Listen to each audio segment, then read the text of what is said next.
Thank you. He needs to win 2 games in a row. And we're gonna start on the swastika, that is Cherry Castle. Well, it is the swastika. And remember your overlay, Finn. Yeah, I know, I did. But it is like counterclockwise, so it's fine. Alright. Yeah, and it's not. It's really just a cross. There's really no like. I'm gonna mute myself in 3, 2, now. Thank you for the countdown. That was very necessary. So it's only you and me, Xifias. For now it is, which is kind of scary. Oh, and Baby. Okay, if Baby starts making noises, I need to mute myself, and then Finn needs to rescue and pretend he's Cepheus. Okay. I don't think anybody is crazy enough to be pretending to be you. It just needs with a voice.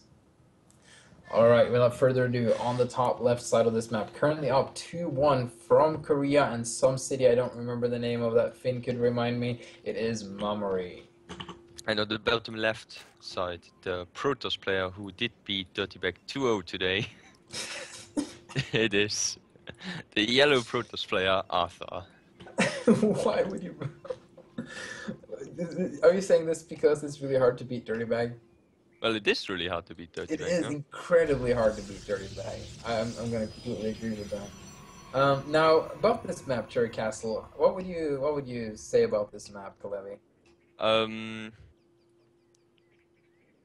I would say it is very, very hard to get a third base that is not a mineral only. Yeah. The only reason why the map maker did add a mineral only was because it was actually so incredibly hard in most of the matchups to get a third base. Now with the mineral only, it's become a lot easier. I actually have a suggestion. Okay, look at Mamori's base, okay, his main base, and then you go down to the mineral only, and then you go down a little bit more, and then a little bit right. So you get kind of between the big ramp and that little island in the middle with the pink tree, if that makes sense. You mean with the Cherry Castle symbol? Yeah. No, not the Cherry Castle. No, go down to the mineral only. Yeah. Not the natural, but the mineral only, and then you go down a little bit more, and then right.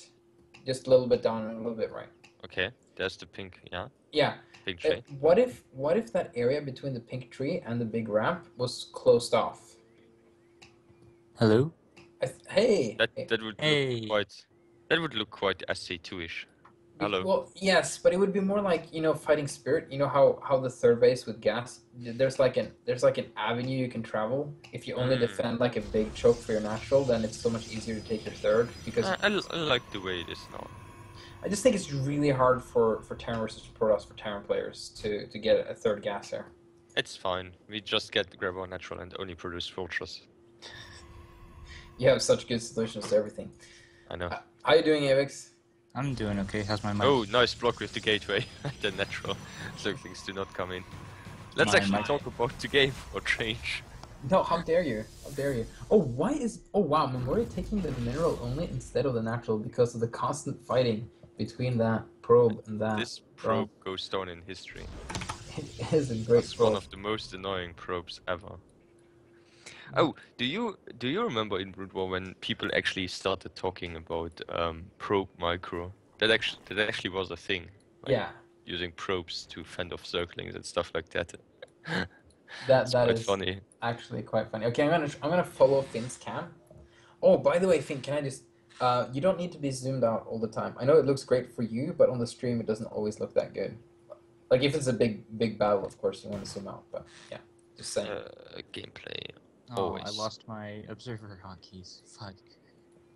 So how's Avix doing? I'm doing okay. I fixed the fighting spirit thing. Great. What was the problem? It was in the original map, that little area. Because what I do is I delete all the doodads, but I keep the pathing that was already there. And then I just place doodads on top of it. So each map should be exactly the same from every other one. Right, so the pathing of summer should be the same as autumn, except for the middle, which we changed this season. Mm-hmm. So I just forgot to put a little doodad right there. So I think Born was one of the first people who actually did not like your maps because he thought everything was different, right? Well, my Do original. we the want to original- go down there, Kalevi? Do we want No. to? No, it's fine because when I first came here, I'm like, you know what, fuck standard, let's go crazy. Remember all my really wacky maps that I did with Rook. Ride Rock on, yeah. Yeah, so we did really wacky maps, and Boren's like, this is retarded, and we tried him, and we're like, yeah, this is kind of stupid. Oh, that's a beautiful sign. Beautiful sign. Thank you for zooming in on that, Finn. I'm watching Finn now. We do have a lot of cannons coming up because it looks like Mamuri is going for some really early crazy Hydra pressure, but Arthur doesn't really know how many Hydras are coming, and the fact is that there's no more Hydras coming. Yeah. It's only those three. He just ran his a lot into the natural. And he did not see a lot of drones, but he does know that Mamuri is on 3 bases. So this gives also quite a little bit of intel for much more Hydras can be coming. That's a very thick wall. Yeah, Cannons. Also, I just that many, but usually you do if you don't know how many is coming. I just want to point out also that Arthur's mining is a little bit suboptimal. 16 probes in the main. Oh yeah, he should transfer more workers. Probably a StarCraft 2 syndrome there from now, you know. Because in StarCraft 2, you still don't really send workers over, you just rally, right? Yeah, yeah. That's what he does. Alright, so Mamuri is making lair. He's getting the speed for the Hydralisks, and it's going to be interesting to see how this develops. He's in a really good position right now. I'm really glad, by the way, that we still have the Void Oscillator upgrade when there are no stalkers. Is that button on the Twilight Council? Yes. Yeah, I think so. Oh crap! I need to. Okay, because I also need to fix the tooltip. Yeah. Oh crap! All right. It's okay though. We want to put stalkers back in. Yeah, you kind of, when you remove stalkers, you just remove the unit from the gateway. You left everything else. Yes. Success. Except I think the which one is that? Was that range? No, That's it's what- the cliff level. It's the cliff level. Never mind. That's what I've learned though, that the development is so indecisive that they never delete anything because it might come back at some point. Yeah, They that's just good, delete right? the buttons. No, that's actually true though. Like every single ability that we ever made in Starbow is still in the editor. It's just not added to the unit. Well, it's even added, but the buttons are just gone. And There's it's a actually lot of stuff in the editor. it's that actually should proven be quite there. useful because just earlier today I had to make some changes to the weapon behavior because one of the flags that was checked got really messed up after the 3.0 patch. And Just overlook get away. and that actually gave me a lot of extra effects in the editor that I didn't need anymore, but I just kept them. And then later on I learned how to do it properly, and then I needed those effects again, so I'm just really happy we actually did it that way. So, because if I deleted those, I would have to remake them instead of just tweak them.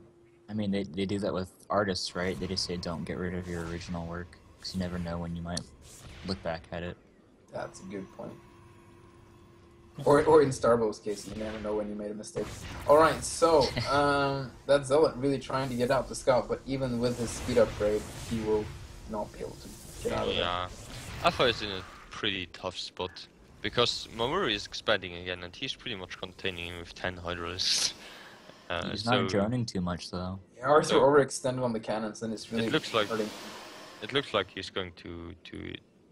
Yeah, he has built a lot of gateways afterwards, so it looks like he's going to go for a big push afterwards. But Mamuri and Blood with Competent +1, but Mamuri already has high lurkers out, so there's not much he can actually do. And if he gets the lurkers in positions, then that's a really tough position for any Protoss. Oh, here comes the lurkers, and just as Arthur is about to break out, he's gonna get pushed back again. But here comes the storm, so if he can actually storm down all Oh, the the lurkers. lurkers. The lurkers. Oh wow, he gets Mamuri, why? almost every single lurker. The High Templars. I Damn was it. about to say. Okay, tries to go for a run by. I don't Lost know High how Templar. effective that's going to be. Well, it really depends on the amount of lurkers that Mamori has in defense, though, if you look at his third base. Oh, those Oh, no. 4 overlords. Already Hydralisks are enough to chase these zealots away. And now 5 very wounded zealots are on the map, and Mamuru is no closer than breaking out of this natural. But they are connected by the Kala, and they have ninja tricks. They'll be fine. I've seen that trailer. I know how awesome they are. Well, but they don't have an awesome probe with them. Good point. Good point. Also, Robo Bay is on the way for Arthur. He could rift those salads home or go scouting or do something. Actually put pressure on the 12 o'clock. That's something he could do. Oh, Good that's storm. Good storm. But only kills one Hydralisk. Mamuri is usually doing such a good job dodging storm. It's a joy to watch because storm dodging is tricky. It's no joke. It's actually a lot of mind games. Yeah, it is. because storm has a little bit of delay, so you have to preemptively storm to a spot where the Hydralisks are going to be, and the Zerg player knows that you are going to storm the area where the Hydralisks are going to be, so he can't switch up the direction. So that's actually pretty funny. It is, and sometimes, not always, sometimes actually moving closer instead of away, because he places storm slightly behind because he knows you're going to retreat. Oh, those cells are actually going to find that base. 12 o'clock. Their shields have regenerated, and now they will wreak havoc if they can actually kill the spine crawler. That is. If you look Oh, at the- but they actually can. Oh, Not but the losing a drop is single going to man. get intercepted by the Hydralisks. Okay. Oh, poor- good storm on the natural. There's a bunch of Hydralisks. Or Finn trying to cover 3 areas at the same time. But yeah, if we look, yeah, those zealots on the top there are actually still alive and look at the Kicking ass. There we go. Yeah, they killed. Well, I don't know how many workers they killed, but they at least forced them to transfer and also forced the workers to build more defenses and even getting away alive, most of them. Not bad. Okay. So now he might think about breaking out as soon as his observer is done. Yeah. And on the other hand, Mamuri, okay, his Spire it just started now. He hasn't had a Spire, so he's not going to be able to make any Scourges for a long time to actually kill the observers. So Arthur will have a timing window here where he will be able to just mass out units and just run over his opponent. Yeah, now he can do it, and then he has to try to get his third up. Even if it's only the mineral only, he desperately needs a third base. Oh yeah, but Arthur doesn't believe in those, so that's going to be difficult. This is a matter of religion and faith, and not strategy. I understand. In the Church of the Two Bases. Alright, so, Okay, he has a lot of dragoons, so these lurkers should be dealt with relative ease. But the question is how much. What is Alpha's plan from here? Does he plan to go full out aggression from here on, or does he try to continue to defend and get a third base up? kind of like, I really like Mamuri's move. They're just moving it away to the bottom right, because even if he would chase them and kill them, he would basically pay for himself because they would delay this push for such a long time. Yeah, I don't agree with this decision from Alpha to go for the push unless he lands some miracle storms. This is gonna be a nasty Flank from the surround. right. Flank from the right side. Storm killing absolutely nothing. Oh, second storm not that good either. Mamuri doing a really good job dodging those storms, and yeah, this is a bad move from Arthur. It was a good surround coming in from the back, from the high ground Oh, area. save the High Templars. But we do forget that this is actually Protoss. Alpha is, he's trading very efficiently, but the Mamuri is on 4 bases and he's only continuing producing Hydralisks, so... Arthur needs to either choose, like right now, do I need to take a third behind this? Because he's mining out the main, he's starting to mine out the net. He needs a third. There's so many Zerglings now also coming, so He has to do game-ending damage. yeah, and I don't think it's going to happen. There are defensive lurker in positions, there are not enough storms to deal with the Hydralisks that are spawning. Even Hydralisks on the high ground, they are making life difficult for these Dragoons. And yeah, this is really, like, Arthur's really committing into this, and this is the last game too if he doesn't win, so... You should expand, you should go for the safer road. Yeah. Also, just build a bunch of High Templars, and if Mamuri tries to come in, just defend those spots with storms. That should be safer road. But he tries to get some damage. He actually gets in the mineral line, gets some damage done, but... Oh, Mamuri is really good at intercepting the reinforcements. Got a high Templar there. So Mamuri's been doing that consistently this entire tournament, being really good at he actually intercepting kills one hatchery, which isn't bad. The The problem of this... lurkers got repositioned behind him, so Arthur might be just screwed. He's kind of trapped himself. He Oh, has wow. to He go in now. Go into the natural. And still, only Hydralisk coming. Ooh, look out for these observers. You don't want to lose these observers. Only 3. Well, 3. Oh, trying to find the one way to retreat, which is up this high ground, which I... Oh, one High Templar going down again. This is so bad for us. And now he has 400 minerals, he can expand, but see, now it's almost too late to expand, because if he loses this whole army, he really has nothing to defend his expansion with. Ah, Archon going down. One good Storm. He might kill the hatchery and then rift out of there. I think the High that's the Templar. I don't know if he remembers rifts. That's the thing, though. Like, I think he forgot they exist. yeah. Uh-oh. This isn't Oh, well, looking good. He goes for the high ground. Actually, Zergling is coming and blocking the path. So reinforcements gonna squish that little tiny army Oh, on yeah. both sides. But, yeah. Kind of a He should weird- be expanding He right should now. expand behind this. He did low. Yeah. He did no good damage. Now he needs to expand. Oh, for sure, and he's got the minerals for it too now, and he has the army, has the minerals, he can cripple his opponent. Mamuri has no gas. He's broke on gas. And he's mining. He's only mining 1 out of 3 on the 3rd. Oh, that's not good, especially with the amount of lurkers he wants. Mm-hmm. No, good storm. Oh, good this storm. push. Not good storm. Oh, that one was really good. Oh wow, Arthur That might could have been game done ending. this, but again, without a third base, man, is this still have income though? Like, almost. Wow, Yeah, a little. GG. Yeah, Arthur takes wow. the game, and we're going to go into game number 5.